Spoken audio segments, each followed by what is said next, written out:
Agora Beleza. tá. Sim. Agora sim, né? Então tá.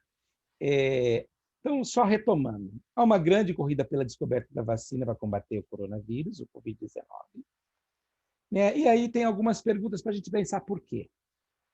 A primeira, por que razão os países têm tanto interesse em desenvolver a primeira vacina? Quais as vantagens geopolíticas que saem na frente? A última Sei pergunta lá, eu é, acho que vai ganhar dinheiro. qual é a intenção da Rússia a chamar o seu projeto de vacina de Sputnik V? Vocês estão vendo que tem aí uma imagem de um pesquisador, né, que está trabalhando em cima, né, da construção de um protótipo. Pela, pela imagem do pesquisador, que está meio desfocada, a impressão que a gente tem é que é um pesquisador asiático. Né? Eu pus ele de propósito. Pode ser na China, pode ser nos Estados Unidos, pode ser na Inglaterra, em qualquer lugar. Mas a grande questão é, existe uma disputa geopolítica para sair na frente. A prova mais cabal de que essa disputa existe foi o próprio nome que o presidente Putin, da Rússia, deu ao seu projeto. Sputnik V. Vocês estão vendo esse astronauta que tem aí no centro da imagem? Aham. O astronauta chama Yuri Gagarin. Ele foi o primeiro ser humano a tripular uma nave espacial. Foi ele que, em 1961, lá no dia 12 de abril de 1961, estava dando uma volta em torno da Terra e disse assim: a Terra é azul. Né? Essa frase ficou famosa desde então. Porque antes de 1961, nós tínhamos uma ideia do que era a Terra. Sabíamos que era redonda há muito tempo, sabíamos uma série de coisas, mas nunca tinha acontecido antes de termos uma imagem do nosso planeta. Essa imagem foi possível com a chegada de Yuri Gagarin na atmosfera. Ele fotografou a Terra de diversos ângulos. E essa é a imagem que a gente vê até hoje, né, nos institutos de astronomia e tudo mais. O que é mais interessante nessa história é que o Yuri Gagarin é russo. É russo. Né? Na época, 1961, o mundo vivia no auge da chamada Guerra Fria. O que era a Guerra Fria? O mundo estava dividido em dois blocos, gente. Acabou a Segunda Guerra Mundial e o mundo rachou em dois grupos. De um lado, o bloco dos países liderados pelos Estados Unidos, o bloco capitalista. Tinha a Organização do Tratado Atlântico Norte, liderada pelos Estados Unidos da América, e esse bloco hegemônico, na época, disputava o poder com um outro bloco, que era liderado pela chamada União das Repúblicas Socialistas Soviéticas, cuja principal dessas repúblicas era a Rússia. Hoje, a União das Repúblicas Socialistas Soviéticas não existe mais. Então, a União Soviética se extinguiu, as repúblicas se dividiram em repúblicas independentes, então são países independentes, tá? A Rússia é o principal desses países. Então, havia uma disputa que era política e ideológica entre dois grupos. Os que se alinhavam aos Estados Unidos, que se alinhavam ao bloco socialista. Essa Guerra Fria, ela durou até 1989.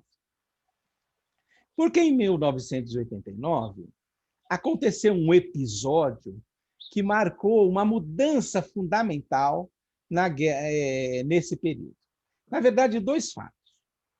O primeiro fato é que, lá na Rússia, um líder antes de Putin, chamado Mikhail Gorbachev, tá, assumiu a presidência da República.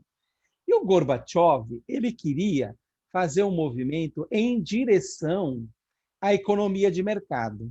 A Rússia era um país socialista, muito fechado na época, né, que tinha desenvolvido internamente uma tecnologia muito grande, mas Gorbachev teve o entendimento de que chegava o momento em que a Rússia deveria se abrir para a economia de mercado. Então, começa um processo chamado Glasnost e Perestroika, que vai levar ao fim da União Soviética. A Rússia vai lentamente se transformando até que ela vai acabar implodindo. Uma outra coisa fundamental vai acontecer nesse período, e esse fato vai ser um marco na história da humanidade. Na época da Guerra Fria, os países eram de tal maneira vinculados a esses blocos e disputavam de tal maneira que, para vocês terem uma ideia, na Alemanha fizeram um muro. Imagina um muro no meio da cidade, do país, para separar um lado do país do outro lado. Do lado oriental, era a Alemanha Oriental, cuja capital era Berlim. Do lado ocidental, Alemanha Ocidental, cuja capital era Bonn. Ora, as duas Alemanhas, tá? As duas Alemanhas eram dois países independentes. Quando foi feita a divisão desse muro, para vocês terem uma ideia da loucura que é isso, gente, tá? Os países não perguntaram de que família que você era. Vocês imaginam se, de repente, tá, alguém resolvesse fazer um muro e separar a cidade de Rio Preto por um muro, tá? E colocar o muro ali no centro da cidade e separar o norte do sul. Você tem parente lá no norte, você tinha que passar pelo muro, pedir licença, levar passaporte para ir visitar o parente que mora do lado de lá, porque lá já passou a ser outro país e havia um fechamento. Essa loucura aconteceu no auge da Guerra Fria, gente. Tá? Chegaram a fazer muros para separar. Em 1989, depois de uma luta popular e de toda uma mudança que estava acontecendo no mundo, e a Guerra Fria já estava chegando ao fim, acordos estavam sendo feitos, a China já tinha entrado na economia capitalista, já estava havendo uma série de movimentos. O que aconteceu? A Guerra Fria acabou. E o símbolo do fim da Guerra Fria foi justamente derrubar o muro. Foi derrubado aquele muro ali. Tá? O que marcou, né, foi um símbolo que marcou o fim da chamada Guerra Fria. Bom, qual é a questão que nós temos hoje? Gente, por incrível que pareça, 89 para 2020 já se passaram quantos anos? São 30, são 50 anos. 50 anos depois, tá? Nós estamos aqui e a gente começou a ver uma série de mudanças acontecendo nos países e, entre outras coisas, alguns malucos assumindo o governo de seus países, como, por exemplo, nos Estados Unidos, Donald Trump. O que vai acontecendo? Né? Vai acontecendo o quê? Começa a haver, principalmente depois da história da pandemia, uma disputa por quem é que manda mais, quem é que sabe mais, quem é que é o rei da cocada. É uma nova Guerra Fria que parece que está surgindo aí. Tá?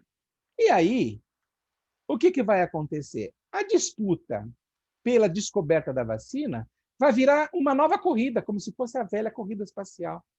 Né? Qual é que é a intenção, na verdade, que existe por trás disso? Os países sabem que ser o portador da primeira vacina estabelece uma influência em relação ao mundo, estabelece uma importância e dá um prestígio enorme para o país que tiver isso. Então, o que está acontecendo? Há uma corrida pela vacina, porque os países sabem que essa é uma forma de exercer influência sobre outros países. É o chamado soft power. O que é soft power? Né? O soft power é o poder suave. É um jeito que os países encontraram de exercer a sua hegemonia e de se apresentar. Né? Vocês sabem que, além do soft power, quando não dá certo do ponto de vista ideológico, os países vão logo para o cacete, e aí é o big power mesmo. Né? Aí faz a guerra própria, terrorismo, essa coisa que a gente vê aí quando estouram as guerras mundiais e tudo mais. Mas na diplomacia também tem estratégias para garantir a influência. Tá? Então, a gente vai percebendo isso daí. Tá? Então, essa é uma das questões que estão colocadas aí. Então, essa disputa ela não é uma disputa casual. É o mundo olhando lá para o futuro e dizendo quem é que vai, né, controlar isso daqui no futuro.